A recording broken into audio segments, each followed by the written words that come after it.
Hello, welcome to the Kratom Sobriety Podcast, episode 100, which is amazing. And I'm Charlie, and I'm here with Libby today. Hi, everyone. And we're going to talk about the larger subject of PAWS. First, I want to introduce, we do have an interview that Jacob did with Nick, who may be our third Nick. We'll have to do a last name initial there to differentiate. And his story is similar to yours, Libby, in the way that he also tried ibogaine as a way to help his quitting journey. I'm really looking forward to that one. Yeah. And so the subject of PAWS came up. A listener sent us an email and said she had been wishing every week that we would tackle that subject. After many weeks of us not addressing the issue, she said, why don't I ask? And so you asked and you shall receive. So we actually have Kratom in the headlines and a resource of the week that Jimmy and Jacob did on the subject to even expand more on it. So what is PAWS? Post-Acute Withdrawal Syndrome is a cluster of persistent symptoms that can linger after the initial, more intense withdrawal phase when someone stops using an addictive substance. I guess my main thing that I want to talk about, my opening thoughts are, some people are surprised by PAWS, that you get through the acute stage and some people feel blindsided, like a month in, 6 months in, to have the second round of symptoms that you're wondering, is it associated with the Kratom? Is it something else? And so you're not alone. Others experience this too. There is some science and there is some collective wisdom around it. Personally, I think I had PAWS from months 2 and 3, and then again around 8 and 9. So last summer and then this winter, I don't have any bulletproof ideas of how to get through it, other than they kind of went away for me naturally over time.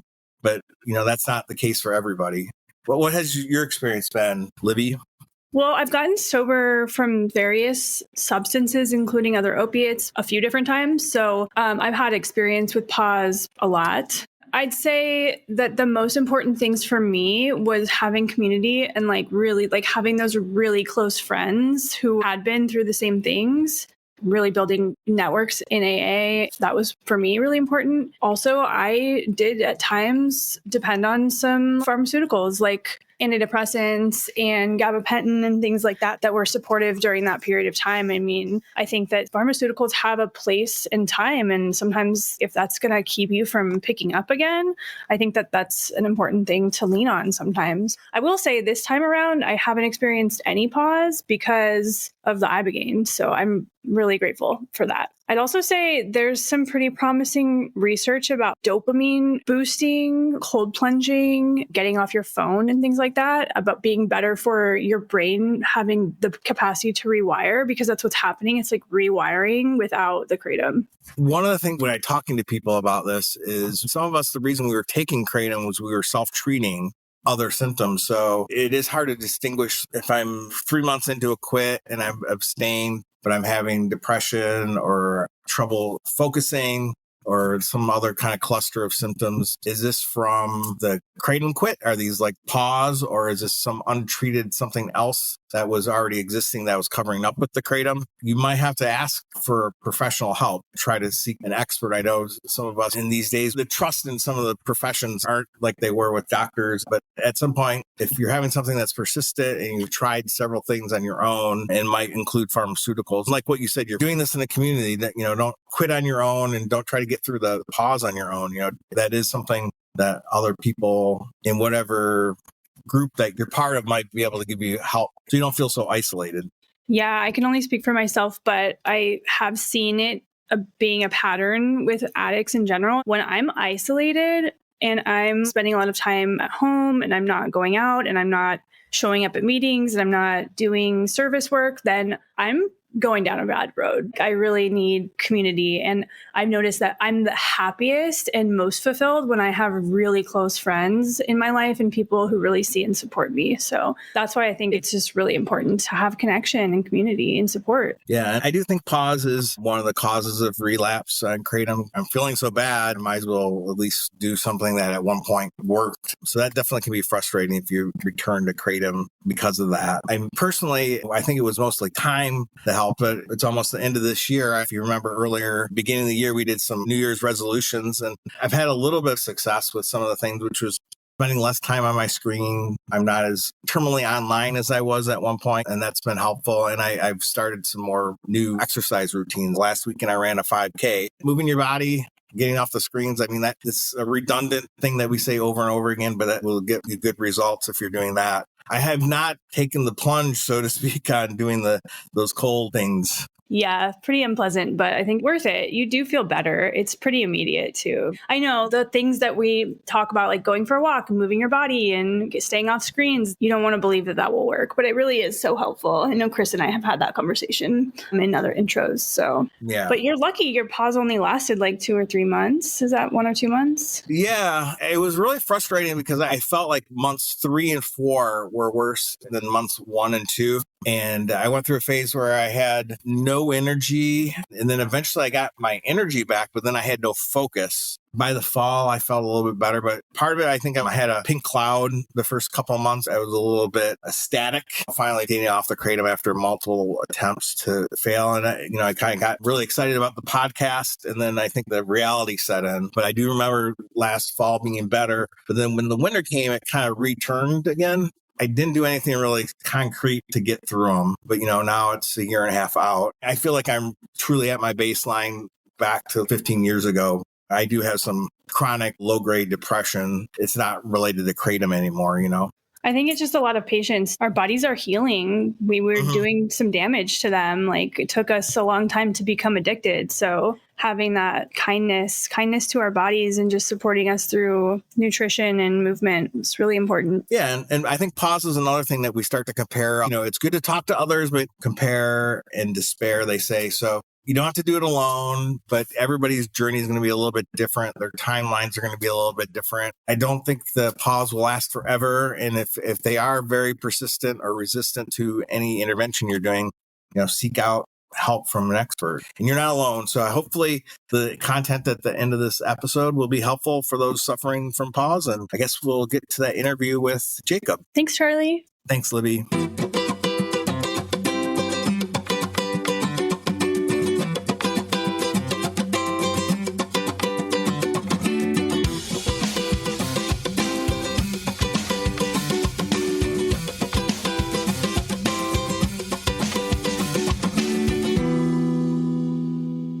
Welcome to the Kratom Sobriety Podcast. This is Jacob. Today on the podcast, we have Nick with us. Nick, how are you doing today? I am doing well. How are you? I'm doing well also. Thank you for asking. Good. It's been a nice fall day and excited to sit down and talk to you a little bit about your story. Yes, absolutely. How'd you introduce yourself to someone on the street that you just met? Things like, your age, your profession, family, stuff like that. Yeah, sure. Just generalized. Nick Becker. I'm 35. I'm from a small town called Slippery Rock, Pennsylvania, probably most commonly known as a place where Donald Trump got shot. Butler, Pennsylvania, about 10 minutes north of Butler. For work, I work at a limestone mine. So basically running heavy equipment. And for the most part, generally pretty laid back guy, just kind of here exploring this beautiful world that we have around us. Well, it's funny that you mentioned Slippery Rock. I don't live in that area anymore, but I grew up in Beaver County, Pennsylvania, not too far away from there. So I know exactly where that is. Awesome. That's cool. Any hobbies or anything you like to do for fun when you're not working or? Yeah, for sure. I'm a big golf guy. I love golf, even though I'm not very good at it. Still love to go out and try. And guitar. I love playing guitar. Music. I'm very passionate about music. Awesome. Yeah, I think it seems to be something with addicts in general. It seems to be most people tend to really like music. Maybe it's because we tend to be more creative people or something. I don't know. Yeah, exactly. You guys talk about that a lot on the podcast, and I see it come up time and time again where people talk about, after quitting Kratom, music becomes even a bigger part of their life. And I couldn't agree with that more. Yeah, seems to be the case.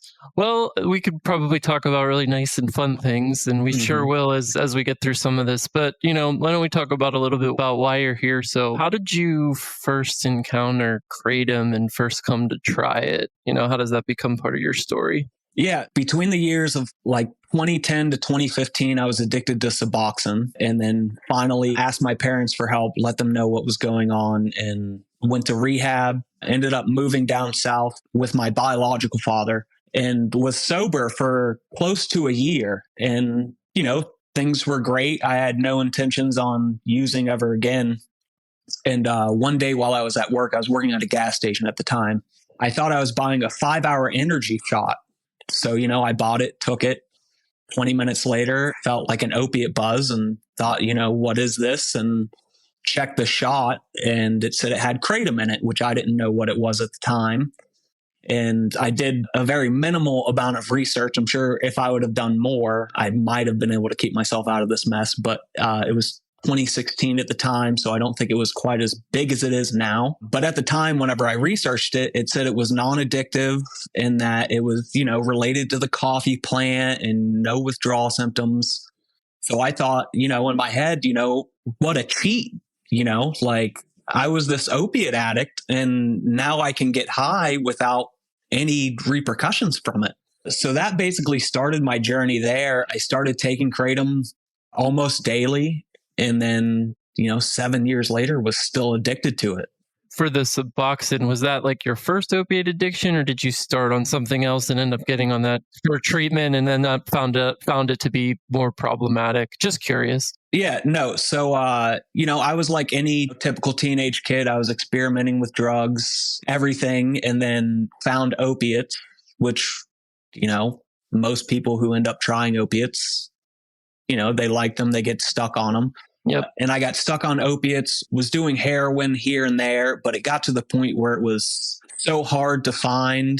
And then also you didn't know what you were getting, that I ended up just going kind of a black market route of Suboxone. Not black market as far as online, but, friends that get it prescribed and they just sell them. Diversion. Yeah. Right. Yeah. So I started just buying them from a kid that sold them all the time because at least I knew what I was getting. And, some people like to argue whether you get high from Suboxone or not. I don't think I would have done it for as long as I did if I wasn't getting high from it. So I just started using Suboxone instead of using opiates because it was easier to find at the time and I knew exactly what I was getting. So I just stuck with that until finally I was sick and tired of it, told my parents what was going on.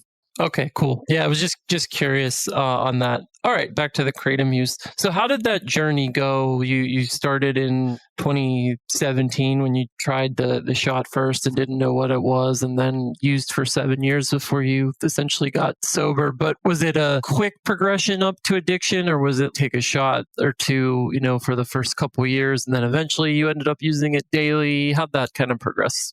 It progressed pretty quickly. It started out as just taking those shots, and then it got to where I couldn't find those shots anymore. So then I heard about the powder. So I started ordering the powder online. I think it was probably about 6 months into me using Kratom.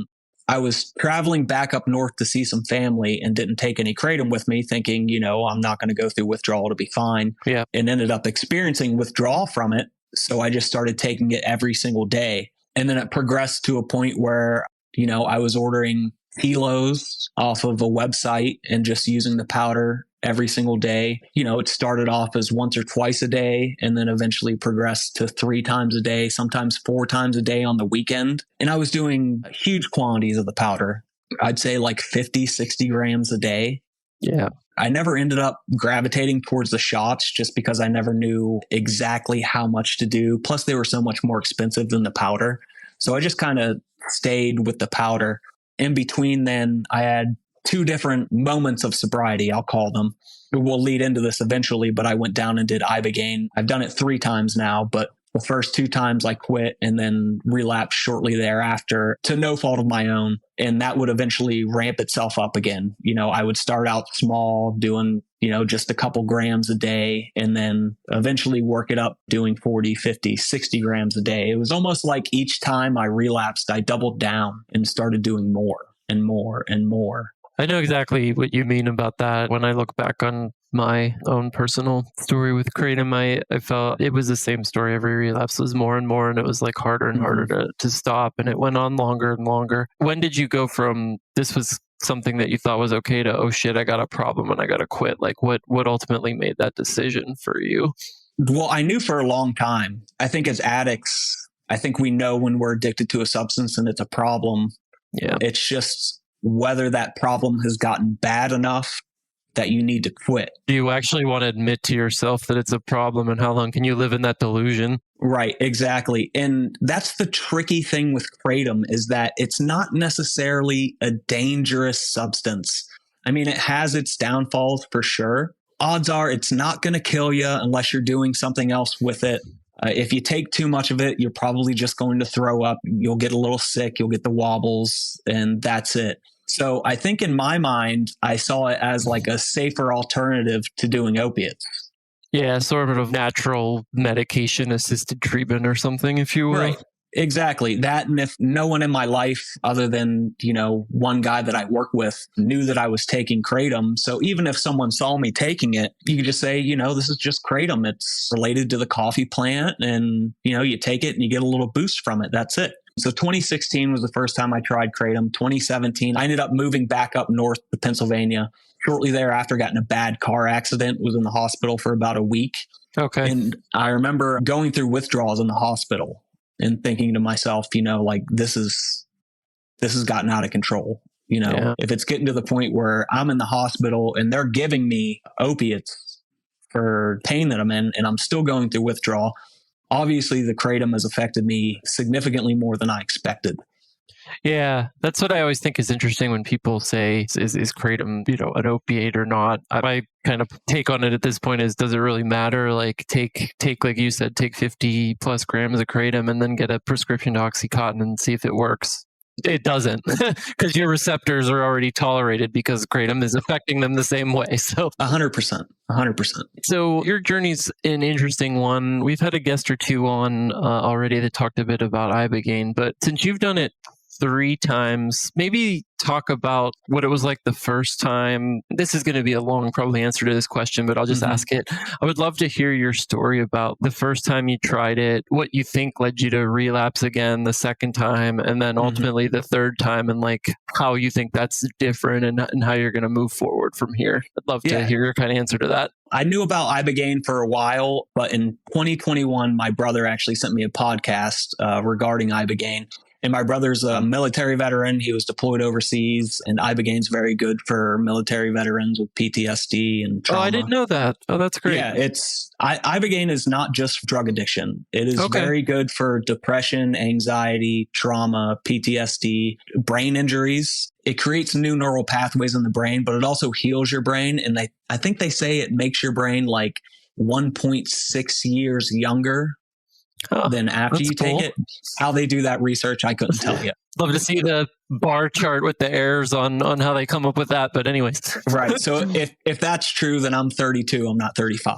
So all right, I'll go. Well, let's go with it. That's a great story to tell. So I end up finding out about ibogaine, and my brother's very interested in it. He wants to go do it. It just so happens that I end up pulling the trigger first. I'm very interested in it, mainly for the drug addiction part. But you were looking at it like as a holistic, not only heal my addiction, but maybe heal some other, trauma or things like that. Right. Well, at the time, I just saw it as a drug addiction issue. So I just kind of went down there as, looking for something to heal my addiction, because even with my first stint in rehab and up until very recently, I didn't think I had trauma. I thought that I grew up in a decent household. My parents never beat me. I was never touched or anything like that. So I didn't have any trauma to heal.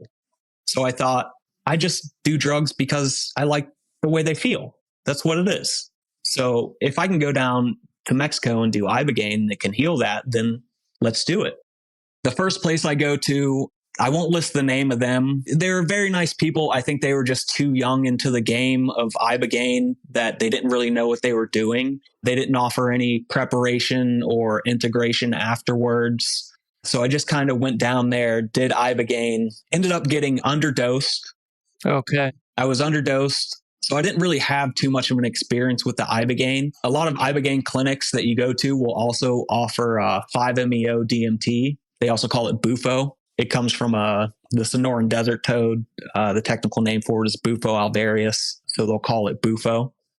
Okay, so is that like a psychedelic analog similar to DMT? Yeah, it's very different from NN-DMT. NN-DMT, you typically see like spirits and people running around or whatever. I've never done it, so I couldn't tell you. The mechanical elves, is that the Yes, one? yeah, exactly. I have a little bit of experience with that stuff.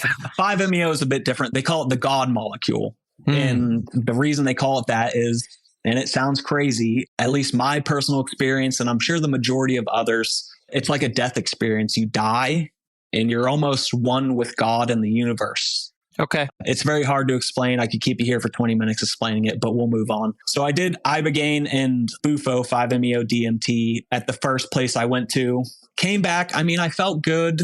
I didn't get much from the ibogaine. I got a lot from the 5-MeO DMT. And when I got back about a week later, I ended up finding some kratom in my room.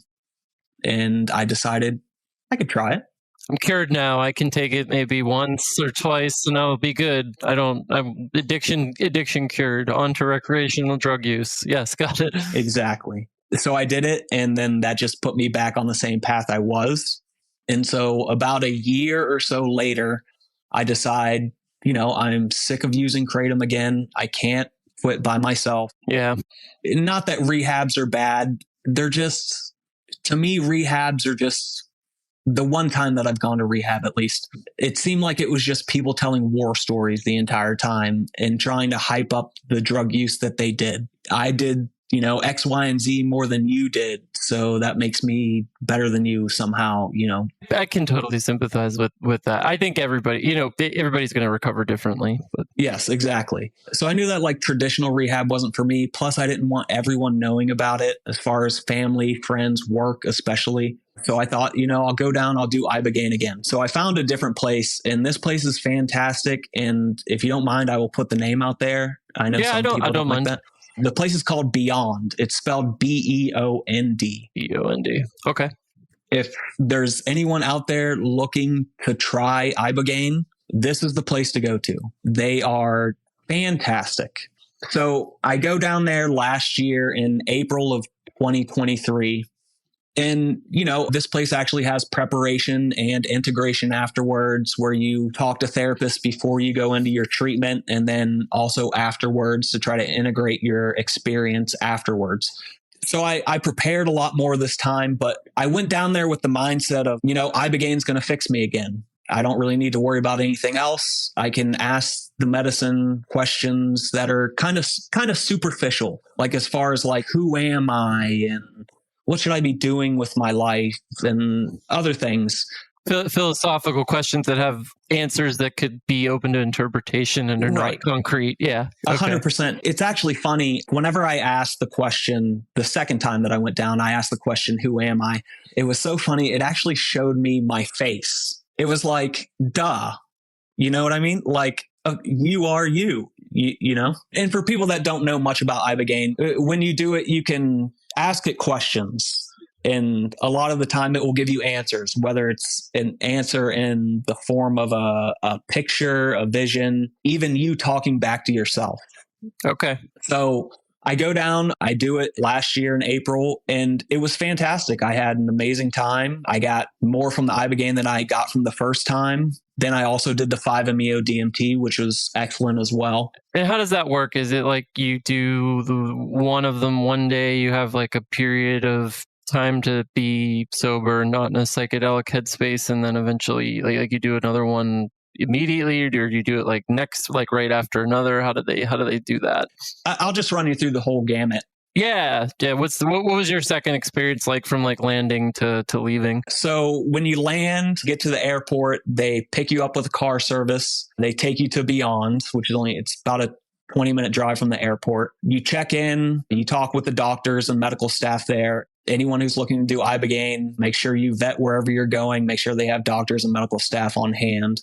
You'll speak with them, and then you'll get to your room, and then you'll spend the next. It depends on what you're there for. If you're there for drug addiction, like I was with kratom, what they'll do is they'll give you morphine every 6 to 8 hours to keep you comfortable, because they don't want you to be in withdrawals while you're there. They use morphine because it has such a short half-life that they can give it to you the night before. Oh, yeah. It's like 6 hours or something. Yeah. Right. And it'll be out of your system by the time you do the ibogaine the next day. Typically for opiate addicts, they'll have you do your flood dose of ibogaine on day 5 or 6. Typically your stay there is 10 days. Oh, okay. This third time they changed the protocol. I'll explain. Typically your flood dose will be on day like 5 or 6. And then you'll have a day in between. They call it the gray day because typically the day after you do your ibogaine, it's just so hard mentally and physically on your body that you're just so drained. You don't want to do anything. Plus you're kind of ruminating on everything that you saw the night before, because when you're in your ibogaine journey, you can see a lot of things, but you can't recall them right away. Okay. Typically that next day and even months afterwards, you'll something will pop in your head and go, oh, that's what that meant. Sometimes you see things that, they aren't necessarily memories or pictures of your family or something like that. It could be something completely random.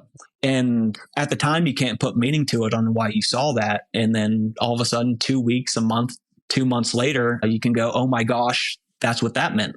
And I actually had one of those moments after my second time. But you do your ibogaine flood dose, you have your gray day, and then typically they like to give boosters. So it's just a smaller dose. Maybe it's about a quarter of the flood dose that you get. And you go into the treatment room and it's only a couple hours. So you're just in there for a couple hours. It's just to get as much ibogaine into your system as you can. Okay. Because afterwards, your liver turns it into noribogaine and it stays in your system for about 3 months. So those 3 months are pretty crucial when you come home to make those changes that you need. So you'll do your flood dose, you'll do your booster, and then typically they'll have you wait another day. And then if you want to do the 5-MeO DMT, you can do that as well. Where I went, you have to pay extra. Some places include it in their overall cost. This place doesn't. In the entire 10 days, you're doing prep work, you're doing groups. It's almost, I don't want to say it's like a rehab setting as far as like the counselors and stuff go. It's very much different from that. It's a lot more healing. Yeah, it seems like wellness and healing focus, more like that type of center. Very holistic. So that entire week, you're mingling with the people there, which isn't a ton. Typically as far as patients go, there's maybe only 10. And then you have all your doctors and nurses and therapists and whoever else is there. So you spend those 10 days preparing and then integrating afterwards. And then even after you get home, integrating with your therapist. The second time I get home, things are great. I still had a bit of withdrawal, which is pretty normal. I think there's a big misconception with ibogaine where it completely eliminates withdrawal. It does not. It completely eliminates about 80% of your withdrawals. I'd say the only thing that you're left with is maybe a little bit of restlessness and then restless legs at night. So sleep is tough for about a week or two after you leave. Okay. But it gets you through the tough parts. And then also the cravings as well. I think the cravings are the big thing when it comes to quitting Kratom. You may be mentally strong enough to say, I'm done with this. I'm not touching it anymore. But when your subconscious jumps in there 24 hours after your last dose and is telling you, hey, you need this, those cravings just get out of control. So I think that it's just so easy to get to because of that. Like, it's not like you got to call your dealer and, it's 3, he's not going to be up for another 4 hours. So maybe the craving will pass by then. It's like, no, I can just go to the store right now and get it. Right, exactly. So ibogaine is great for that. Cravings completely eliminated. I came home with a bit of withdrawal, but was completely fine with it. And then about 3 months later, traveled down to Virginia to see my father. My brother lives there. My father was coming to see my brother, so I drove down to visit them. With them. Okay. Visited with them. It was nice. And then immediately relapsed as soon as I got home. And at the time, I didn't think much of it. I think at the time, I just thought, like we spoke on earlier, I'm not an addict anymore. I can try it once. That's exactly what happened. I went and I tried it once, and it's almost comical. Because I would go and I would buy a 6-ounce pack of the powder and I would do one dose out of it and then throw the pack away and go, I'm not touching this anymore. And then next day, go right back and buy that exact same pack. I did that a bunch of times too. My thing was I was an extract user and I'd be like, I'm gonna taper off and I'm gonna switch from extract. So I'd go and I'd buy 1 extract instead of 4, and I'd buy some powder, and then I'd half-ass taper one day, and then I'd be like, I'm just gonna quit cold turkey because this isn't gonna work. And then a day later I'd be deep in withdrawal and I'd be back at the store. Yeah. How many times do you think you did that? Oh God, 100? I don't know. In a 2-year period, I went through the acute withdrawals. It would be like the 3-4 week mark, and then I'd relapse. My problem was never the physical shit because I, like you, have a history of opiates and other terrible drug use, so I could do that. But there was something about this particular drug that, like, the depression for me and the anxiety, I never experienced it with opiates or with other even alcohol, and something about it just kind of felt like it rewired my brain. But anyways, it took a while. Yeah, I feel you there, brother. All right, you do the trips to do the ibogaine to get off kratom. You have a good 3 months. You use one time because you're just going to use recreationally. Right. Where did it go from there? How long did it take you to realize, oh shit, I got a problem again? And what happened then? Maybe a month. Maybe not even that long. Maybe even the first time I did it. I would consciously, I would do the same thing and be like, I'm cured. It's been 3-4 weeks. I could take it once. I kind of immediately know when I was walking out the door with that thing in my hand before I even took it that, if I take this thing, I know it's not going to be one time, but fuck it. And then I knew immediately what was going to happen. I just didn't care. I don't think, looking back. Oh, 100%. And I think a lot of it is, and I've actually heard you guys talk about this. Sometimes it's like the anticipation of going and getting it. It was sometimes even better. Yeah. You knew you were going to get it. And it's like you're getting that buzz before you got that buzz. Yes. It's almost like I wish I could just drive to the store with that anticipation and then turn around and go home. But it doesn't work like that, unfortunately. No, it doesn't. No.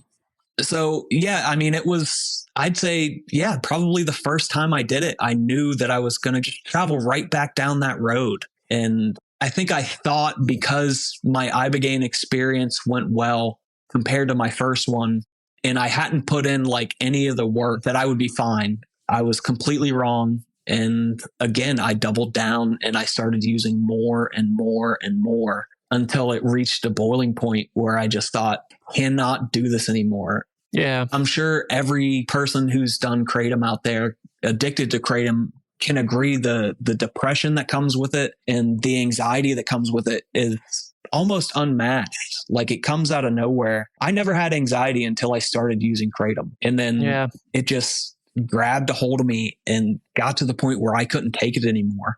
That's when I decided I was going to go back to Beyond, and this time really focus on what the root of my addiction is. You hear that a lot when you go to rehabs. They want to talk about, finding the root of your addiction. What is it? And like I said earlier, I didn't think I had any trauma. And so I think by that time, I think I was putting together puzzle pieces where okay, I relapsed right after I saw my biological dad. You're going to put a link in the podcast. I have a recording from the night of my ibogaine experience where I made a recording for my mom and my stepdad. It's very powerful. And I talk about the relationship with my real father in there. I think coming to that realization that I had in my journey and then making that recording, it helped me realize where my trauma was. I was trying to find the root of where my trauma came from, and I was associating it with my father because I relapsed immediately after seeing him. Yeah. So I went down this third time trying to focus on that and trying to focus on what my trauma could be, whether it was my father or not, trying to find what that trauma was. Because obviously there was something there that I was hiding. I was using kratom to make me feel better, but it was because I didn't want to face the thoughts that I had going on, how I felt about myself and how I felt about my relationship to others and where I was in life. So I really needed to tackle that issue. This time I finally did it, and it feels amazing. They actually changed their protocols. They typically do 10 days for kratom. They actually found it better to do 14 days because kratom stays in your system so long. It builds up, I heard, dose after dose. Yes. With the amount of kratom that I was taking, I think it was day 11, I took a urine test and I still had kratom in my system. 11 days after. 11 days after. Yeah. 11 days. It's so long. But anyway, I get down there. It's just as wonderful as it was the year prior. I cannot speak on the doctors and nurses, the owners, Tom and Talia. I cannot praise them enough. It is just such a healing environment. There is no judgment whatsoever.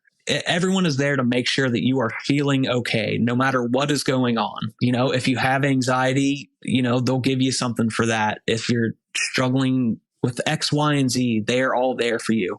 It's not like a traditional rehab where, it seems like you almost get talked down to. You don't get that there. It's very healing, very cathartic. But I get down there and, it's great. They've changed some things compared to the year prior. They do a lot more prep work, a lot more coaching, which helped a lot. They have a provider there named Erica, who actually studied with the Bwiti tribe for 6 years. The Bwiti tribe out in Africa are the people who found ibogaine. Okay. And that's mostly where the Western states are getting their ibogaine from, is that tribe, the Gabon region of Africa. Okay. She did a lot of the coaching and she helped me with a lot of things. I took those words and I put them into practice during my ibogaine session. So Erica, she does every Friday. I did my flood dose on a Saturday, but every Friday they do a fire ceremony. And the fire ceremony is what the Bwiti tribe actually does before they do their ibogaine. Yeah. Okay. Basically what she does is she sits down and she tells the story about how ibogaine came to be, or iboga came to be, about the Gabon people and lessons throughout life and whatnot. And she actually that night, she mentioned something about how the Bwiti tribe believe that fire is very powerful. And that if you actually speak to fire and you tell it things that you're looking to rid from your life, that the fire will work with you and actually do that. So that night was the night before my treatment. And I actually waited for everyone to go to bed. And I went out to the fire and I actually physically spoke to it and told it, hey, I'm looking to finally get rid of this addiction and get rid of this pain that I'm feeling every single day. And whatever you need to show me, whatever it is, no matter how hard or how loving it is, please just give it to me so I can finally move on to this next chapter. And boy, did it deliver. And it delivered. I mentioned this in the recording. Typically, you get kind of two different experiences. Some people say it's very motherly and loving, and some people get more of a fatherly, stern figure. And before going down there, I thought for sure I was going to have like a very dark experience. But then spending the week there before my flood dose, I thought, like maybe what I need is more of a motherly, loving experience. So going into my treatment, I kind of prayed for that. I held the ibogaine in my hand and I spoke to it. And I said, please be very loving and forgiving with me. It didn't listen. I got dad. Dad showed up. Okay. And dad was not very nice. He was very stern, but he showed me what I needed. I'll save that for the recording. If people would like to listen to the recording, please go ahead. Yep, and we'll link those in the show notes and make them publicly available. I go in briefly on what I saw during my journey, basically talking to my parents and admitting everything that had been going on in my life. And I talk about the relationship that I have with myself, and then also the relationship that I have had with my father, how I kind of perceive things differently. Sometimes perception isn't actually reality. And I think... Yes, that's a very good point. As far as the relationship with my father went, definitely traumatic, but not what I made it out to be. It was more how I felt myself about things, not about what was actually happening. I can hear what you're saying. I think I've had some experiences like that too, where I've only looked at things very narrowly through my lens and haven't maybe seen the big picture. And sometimes we can maybe... Yeah, you open your eyes to it. Yeah, exactly. And that's what the ibogaine was able to give me this time, was actually opening my eyes to things that I wasn't paying attention to, and especially the way I wasn't paying attention to myself. Yeah, self-care, self-love, that's a hugely important part of recovery. So if you were seeing, that neglection, that's huge, because you can't get yourself back onto the right track if you can't accept and love yourself. It's just very hard to do. Yeah, self-love it's hard. It's definitely hard. It's not an easy thing to overcome, especially for an addict.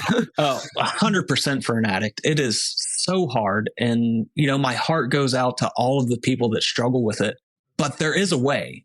Whether your way is rehab, whether it is exercise, whether it's going to Mexico and doing ibogaine or any other plant medicine, strive for that. I think people need to strive for that. All right. So the third time, it seems like you learned a lot about kind of what you believe is that sort of the root of your addiction problems. Mm-hmm. How long now have you been sober and off of Kratom? So it's only been a month. Okay, so you're a month off. I'm a month off. That's great. A month off today, actually. Awesome. That's perfect. Thank So you. you're a month off. That's great to hear. Congratulations. What are your plans, or what are you doing for like long-term recovery? Because I think that the ibogaine's great. My personal opinion is like you probably need therapy, meeting something to keep you going. Yes, 100%. You know, I think taking myself out of the environment that I'm in now. So like where I live, I don't hate it. My family's here. I have a great job, but I can just easily see myself slipping back into the same old routine. Yeah. If I do stick around here.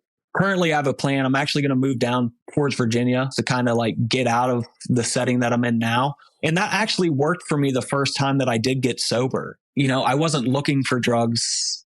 Oddly enough, it sounds like it's not possible. Drugs found me, you know, like Kratom. I didn't intend on ever taking it.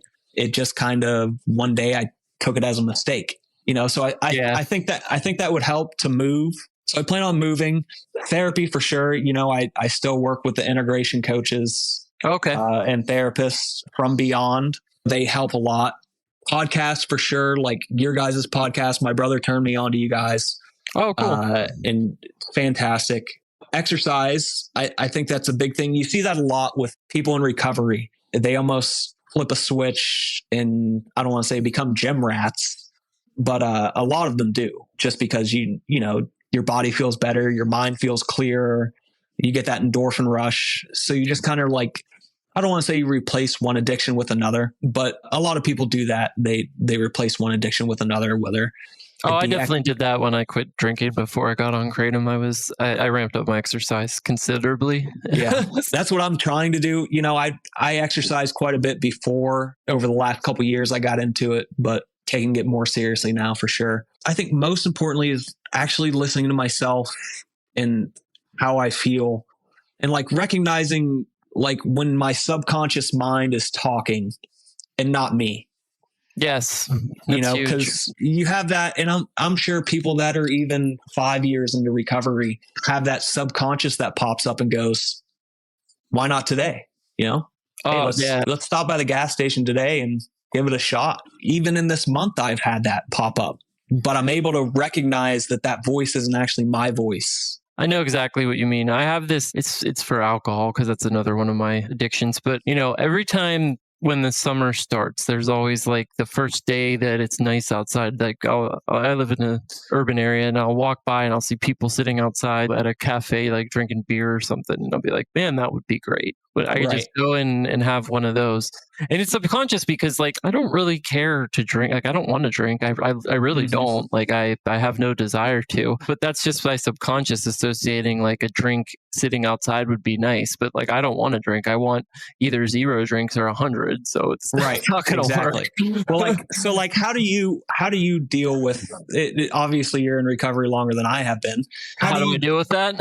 I didn't mention this. I do mention it in the recording. No one in my family, friends, no one knew that I was addicted to Kratom, nor did I plan on telling them after I got home. You know, the first 2 times I went down and did ibogaine, you just let it be. They didn't know. You know, they just thought I was going for a spiritual journey. And this time I finally admitted it to everyone and let everyone in my life know what was going on.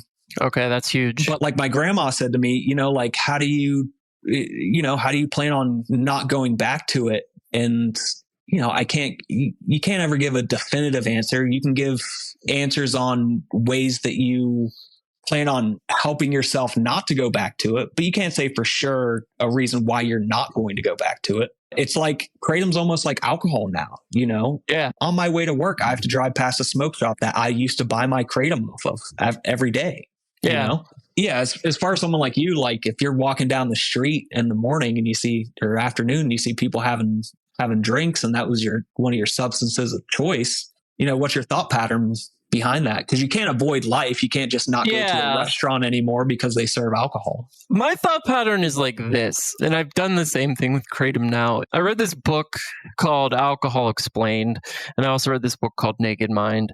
And the two things that those books did for me is they made me change the way I view alcohol as a reward or a substance that has some sort of value.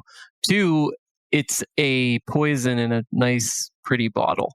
So the first thing I do is I remind myself, like, that's just me eliminating a bulk of knowledge I have. Like, I know that alcohol for me, is a poison. It's not there's no way I can have a drink. It's just not going to happen. So that's the first thing I do is I don't know.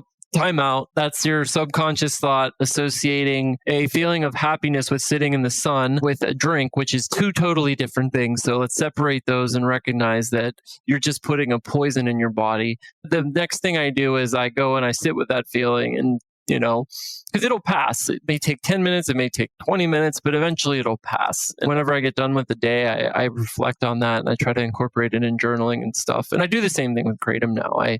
When I drive by a store and I have that light bulb, that could make the evening interesting or better. I just remember that one, at this point, with the tolerance I had to it, even though it's been, a year and a half, it's still not going to really do much. It might be, maybe it'll be today, it'll be fun, but then, I'll just immediately be dependent on hooked on it again and have to go through all that shit. So nothing like earth shattering, but I just remember that my fading affect bias of seeing my perceived good and putting all the bad in one compartment is what I'm doing. And I have to undo that. I almost have the same, I don't want to say the exact same thought pattern there, but my thought is almost like it doesn't serve me anymore. Yes. It used to serve me. Whenever I first started taking it, you feel great. Your work is better. Everything is awesome. And then eventually it's like every other drug where you end up finding yourself deep down in a hole. But I think that's one thing that my journey helped me figure out. I've been assisting all of these things in my life that don't serve me. And why I've been doing that, I don't know. I feel like the day after I did my flood dose, it was the stops today. I don't do things that don't serve me anymore. Whatever that may be, whether it's, hanging out with an old friend that did X, Y, or Z to me, or does use substances or something like that, not seeing them anymore, especially not drinking or doing drugs, focusing on things that are going to make me feel more like me.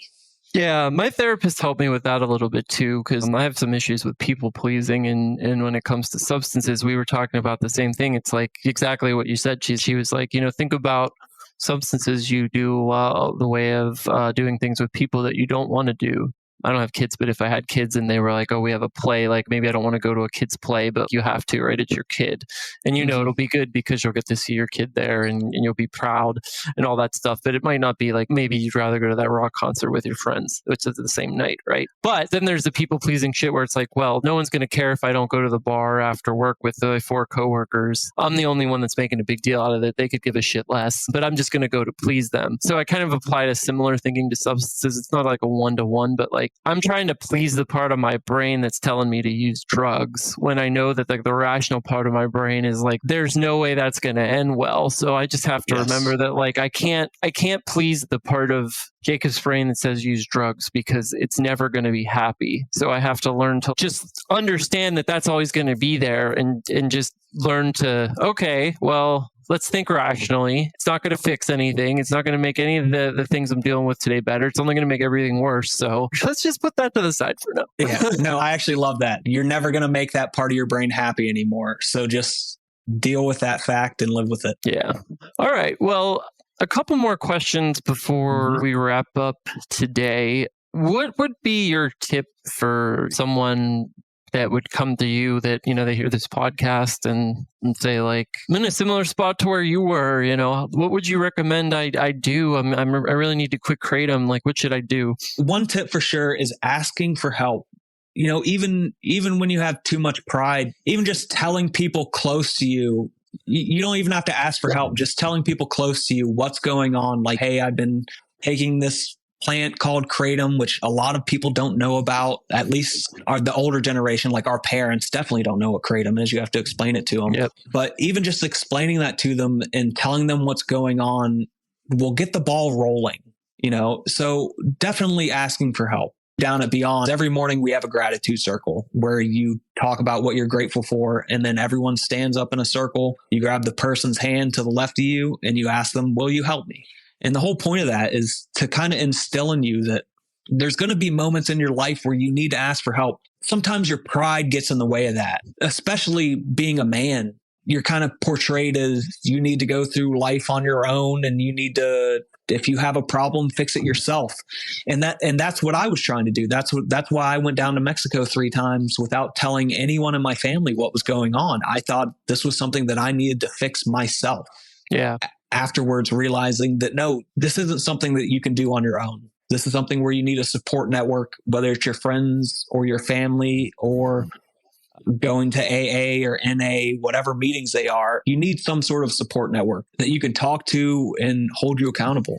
Ask for help. It sucks. It sucks to do. It's embarrassing. There's a lot of shame involved in it, but I can guarantee you will feel so much better after you ask for help. So much better. Thank you for sharing that. That's probably our top tip from guests, and I think it's the best tip and the most important one. It's interesting because, like you said, it's like the last thing you want to do. It's the most anxiety-ridden thing you're going to have to do. It sucks. But the flip side is, as soon as you do that, 15 seconds later, as a person that you're telling, as they're absorbing all this information, you will feel like a mountain of pain and guilt and shame has just lifted from you. And you still have to do all the hard work that goes into recovery. Like you haven't even begun to cross the precipice, but just doing that one hard decision it's just, I don't know, there's something about it that you can't go back from it. And it can often push you to where you need to get to really start to get serious about recovery. Yeah, exactly. Hopefully everyone that's listening to this that is struggling at the moment, just tell one of your friends. It doesn't have to be someone huge in your life. It doesn't have to be your mom or your dad. Maybe just tell one of your friends what's going on and see how they react, and see if maybe they start reaching out more often and seeing how you're doing. And maybe then you start to realize that, hey, I do have some people that care about me in my life and want to make sure that I'm doing okay. And hopefully that'll lead you down the road of letting everyone that you need to know, and you can get the help that you need. Everyone deserves to heal. And this disease knows no socioeconomic boundaries. Often I think people just think that it's lower socioeconomical people that end up with addiction. It's all races, creeds, religions. No, not at all. Rich people, poor people, billionaires. It touches everybody. So it's so pervasive that you're not moving in any territory that should be scary for most people. No, not at all. All right. Got 2 more questions for you. This one's a little bit of a fun one. So if money was no object and you could travel anywhere in the world, where would you go and why? Ooh, that is a good one. Money's no object. I'd say Greece. I've always had this weird fascination with Greece and how beautiful it is. Greece is very beautiful. Yes. Oh, have you been there? I have, only for a short amount of time. It was like a multi-trip, but I went to Athens and an island once. It was very nice. Okay, that's awesome. Yeah, I'd say Greece. All right, cool. Well, before we wrap up, we'll link all the recordings that Nick shared. He did share some very powerful, as he mentioned, recordings that he made when he was doing the ibogaine the 3rd time. So we'll share those and some context around them in the show notes.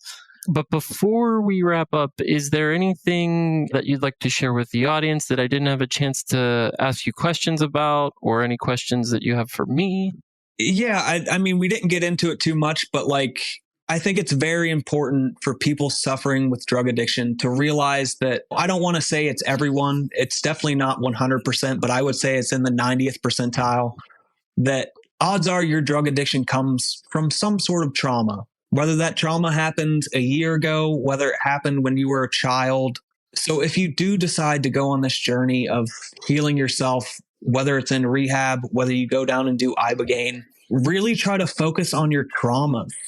It took me a long time to realize that. And I think if you do that, you're setting yourself up better than the majority of the people that just go to rehab just to get clean and then go back to work. So I think focusing on traumas is a huge thing.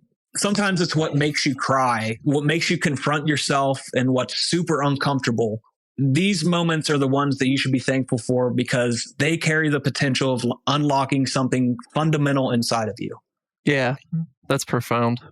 Yeah, focus on that and don't do any of this for someone else. When it comes to addiction, you need to do it for yourself.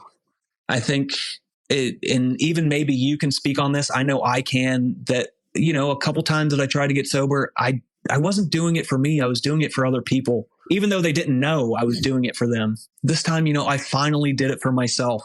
I'm only a month in, but it feels like it's going to stick.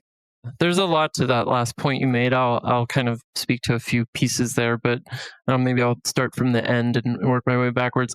The doing it for yourself versus someone else, 100%. Very early when I was trying to get sober, over a decade ago now, I was doing it for the wrong reasons and for others, and it never worked. It wasn't until it got to the point where, I knew that I wanted to live differently, and I didn't want this to be my life, that you could actually make changes that stuck. So that's very important. And to the trauma piece, yeah, I haven't really spoken about this before, but I had some trauma when I was a teenager. I had a friend of a friend's mother kind of, she made some weird sexual stuff and grabbed me in an inappropriate way when I was a teenager. And for a long time, I repressed that because it was like one of those things where, well, I'm a man, that, women don't assault men. And that's not it's not true. It was a power thing. It took me literally until like a few months ago, through all my journey in sobriety to really finally come to terms with the fact that like something like that wasn't okay, and that it really had a pretty profound impact on my life in a very negative way. But that's a story for another time. Yeah, and it's kind of weird how those little moments in your life, that's something that happens that you don't realize it affected you in the way it did. Yeah, I really didn't. Like, I don't know if you guys have spoke about this on the podcast, but like the story of the Chinese farmer. Like, have you ever heard that? I don't think I have, no. There's a Chinese farmer and he has a horse. And one day that horse runs away and the whole village comes by and the village goes, "Oh my God, that's so terrible. Your horse ran away." And the farmer says, "Well, maybe." And then a week later, his horse returns with 5 wild horses. And the village comes together and says, "Oh my God, that's amazing." And he says, "Well, maybe." And then the next day, his son's out training one of the wild horses, falls off, breaks his leg. Village comes by, says, "That's terrible." He says, "Well, maybe." And then the next day, the conscription officers come by to take him for the draft, but his son's leg is broken, so they can't take him. And the village comes by and goes, "Oh my gosh, that's so amazing. They didn't take your son." And he goes, "Well, maybe." And the whole point of that story is, you don't know whether something is good or bad. And I hate to rebound this off of the story that you just told me, because obviously that was awful, but no, it's okay. But the whole point of that is that you don't know what's good or what's bad until down the road. You don't know how that's going to affect your life. The reason I bring that up is because I've been addicted to drugs for close to 20 years now.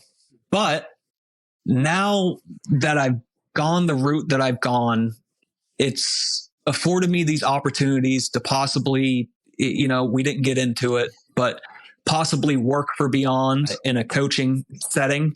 And I've always said this ever since the first day that I got out of rehab, that I wanted to work with drug addicts and counsel them in some sort of way and help them in the way that those people helped me. And now I'm, oddly enough, kind of on that path to do that. I mean, I'm on that path right now. I would have never thought, 6 months ago, I'd be sitting here doing a podcast telling my story about addiction.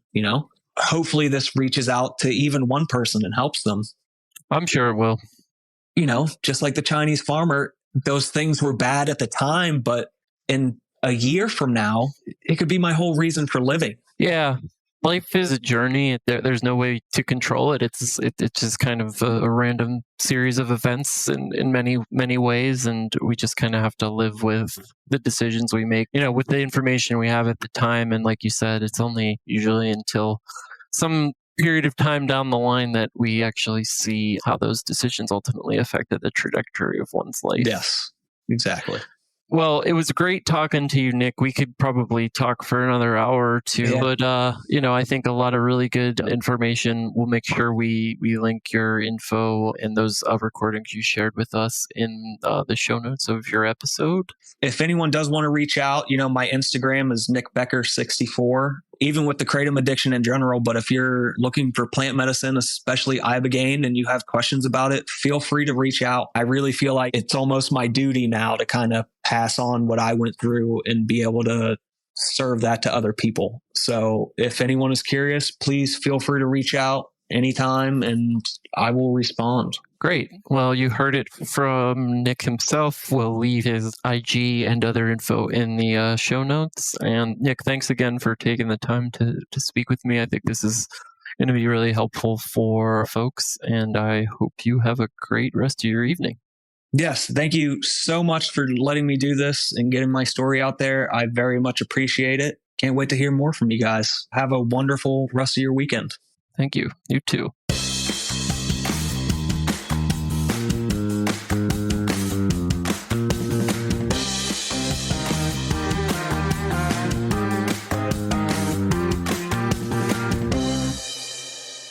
Welcome back to Kratom in the Headlines. Today we're going to be diving into Post-Acute Withdrawal Syndrome, commonly known as PAWS, and why it's relevant for people experiencing withdrawal from kratom. This might be something you've heard about, but understanding PAWS and its impact can be eye-opening for anyone navigating kratom dependence or supporting someone who is. Unlike acute withdrawal stage, where physical symptoms can be intense and immediate, post-acute withdrawal syndrome can show up later, often weeks, months after quitting. Its effects tend to fluctuate, sometimes feeling like a roller coaster with good days and unexpectedly tough ones too. For those recovering from kratom, PAWS might manifest as emotional challenges like anxiety, mood swings, or even memory problems, coupled with physical symptoms such as fatigue or sleep disturbances. These symptoms arise due to prolonged neuroadaptations in the brain. When someone frequently uses a substance like kratom, the body's neurochemistry adjusts to its presence. Kratom specifically affects receptors such as dopamine, opioid, adrenergic, and serotonin receptors, which contribute to these lingering symptoms when the body readjusts post-cessation, when you stop. According to Alsake 2021, this phenomenon has been documented across many substances, opioids, alcohol, and benzodiazepines, but there's a growing recognition that kratom withdrawal may also involve these symptoms. While PAWS isn't yet deeply researched for kratom, the symptoms people report are quite similar to those of other substances.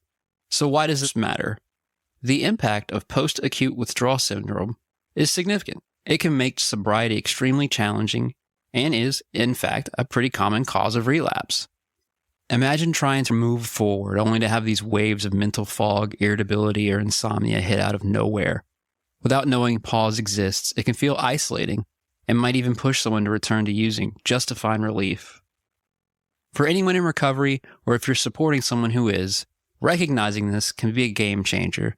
Knowing these symptoms are a part of the process and that they tend to lessen over time can help keep people motivated to stick with recovery.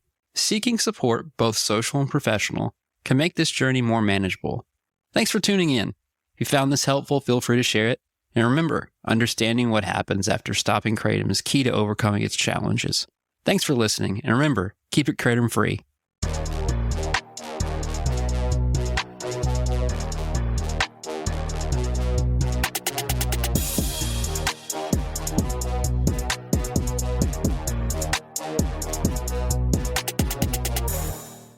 Resource of the week. Hi, everybody. This is Jacob. For our 100th episode, this is going to be a little longer segment because I'm going to talk about post-acute withdrawal syndrome, otherwise known as PAWS. I'm going to share 3 different things with you, and I'll just go in order, and we'll link these in the show notes. The first is an article. It's a research study on post-acute withdrawal syndrome, and it's entitled PAWS, the major cause of relapse among psychoactive substance addicted users. Basically, this post just kind of talks about what PAWS is, and I'll get into that in a minute, but it also just gets into how it is a very large cause of relapse for a number of substances, one of which isn't cited in this particular article, but we do know PAWS can drive people to potentially relapse as well. So that's the first piece of literature that we'll link. The second is from WebMD. If you just read one article or one thing we share, I would focus on this. It's quite good. I mean, it's very short and straight to the point. So this one is entitled Post-Acute Withdrawal Syndrome and Opioids. It talks about when you're in the early stages of recovery from opioid use disorder. And since Kratom contains alkaloids that act as partial opioid agonists, we can assume a lot of similarities. There's a 90% chance that you'll experience post-acute withdrawal syndrome, or PAWS. What is PAWS? Let's talk about that a little bit. This refers to the symptoms that appear after you've gone through the acutes. So you've kicked Kratom, the restless legs have stopped, you're able to get some sleep, you're not dripping sweat, your stomach's not in knots, all that terrible stuff that you go through the really heavy withdrawal is past. What you can start to see is things like emotional and psychological symptoms. These usually start to manifest somewhere around 2 weeks or more. For some people, it takes a little longer. For others, it manifests quicker. Some people, don't get it at all. So what are the most common symptoms of PAWS? It's things like foggy thinking, trouble remembering, urges, cravings, irritability, hostility, sleep disturbances, fatigue, stress, depression, lack of motivation, anhedonia, mood swings, and it's noted as normal and temporary. It can occur just a few weeks into recovery or months later. Your symptoms could be mild, they could be a little more severe. They can definitely increase your chance of relapse. This article talks about that as well. The article also gets into, what causes PAWS? Where does this second, less acute phase of withdrawal come from? The article states that drug use changes the brain and its ability to deal with stress. So, think about it this way. You're used to using Kratom or other substances to wind down after work or to get you going when you have a stressful day coming, and now you don't have that anymore. Also you've been using up a lot of the good chemicals, all those things in your brain that make you feel happy. All of that leads you to just feel low, and it can take a while to kind of get through this. There's not really an exact timeline. For some people, it's a little bit shorter. For some people, it's a little longer. It could be a few weeks, months. Unfortunately, there's just really no way to predict if you're going to have PAWS, if it's going to be severe, if it's going to be mild, how long it's going to last. I wish we could give you a little more concrete information, but the good news is it's going to pass. This article also covers some good coping strategies, some of the ones that you should be thinking about practicing regardless of where you're at in your recovery, things like eating well, exercising, thinking about ways to avoid stressful situations, reducing your stress level, keep your relationships positive, journal, meditate, all that kind of stuff.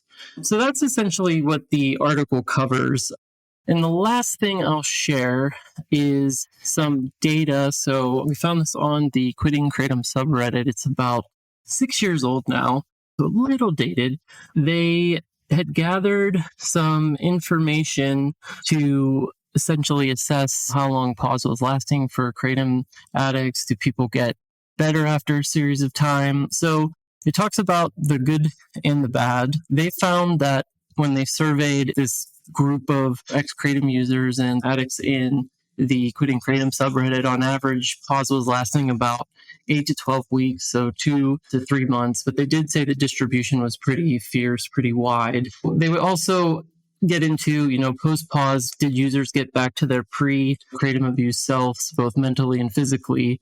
They did find that the median of users did. It was a pretty decent percentage. And then they were also asking, can you kind of predict how long PAWS will last or how you feel based on your length of use or dosage?